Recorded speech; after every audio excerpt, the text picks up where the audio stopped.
स्वागत है आपका तंदुरुस्त जीवन चैनल पर। आज की वीडियो में बात करेंगे कि प्रेगनेंसी की तीसरी तिमाही यानी कि गर्भावस्था के 7वें, 8वें और 9वें महीने में आपको कौन सी 3 एक्सरसाइज ज़रूर करनी चाहिए जो कि नॉर्मल और आसान डिलीवरी के लिए बहुत ज़्यादा फ़ायदेमंद है। तो सबसे पहली है स्क्वाट्स। प्रेगनेंसी के दौरान स्क्वाट्स सबसे बेस्ट एक्सरसाइज है।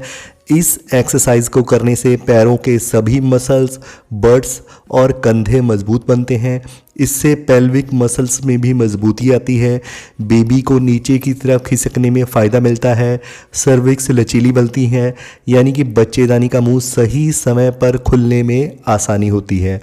डिलीवरी के दौरान बेबी को पुश करने में भी फ़ायदा मिलता है यानी कि ये एक्सरसाइज नॉर्मल डिलीवरी के लिए बहुत ज़्यादा फ़ायदेमंद है। स्क्वाट्स करने के लिए आप सीधी खड़ी हो जाएं और अपने दोनों हाथों को बिल्कुल सामने लाएं। दोनों पैरों के बीच थोड़ा फासला रखें और बैलेंस बनाते हुए दोनों घुटनों के सहारे बॉडी को नीचे की तरफ पुश करें। अब इस पोजीशन में कुछ देर तक रहें और फिर सीधी हो जाएं।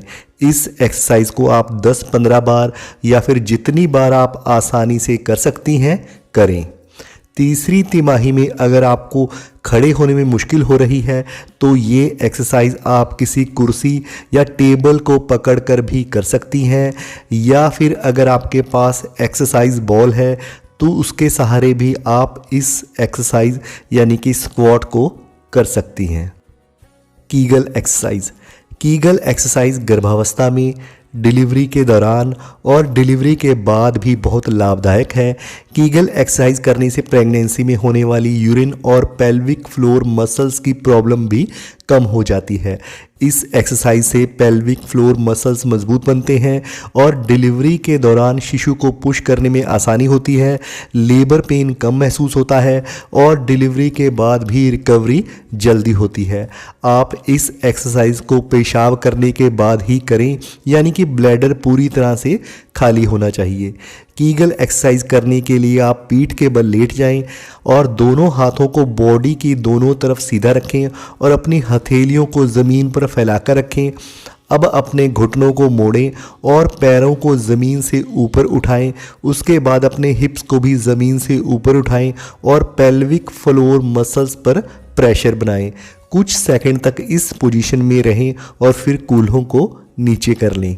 अगर आपको समझ नहीं आ रहा है कि पेल्विक मसल्स कौन से होते हैं तो आप पेशाब करते समय पेशाब को रोककर भी इसका पता कर सकती हैं।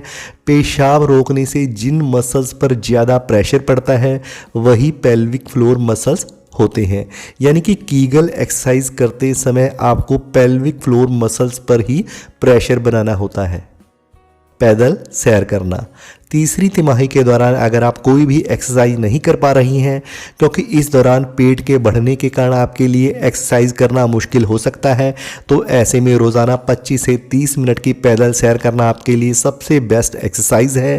क्योंकि पैदल सैर करने से भी बॉडी में ब्लड फ्लो बना रहता है, बॉडी लचीली बनती है, पेल्विक मसल्स मजबूत बनते हैं जो कि नॉर्मल डिलीवरी के लिए ज़रूरी हैं।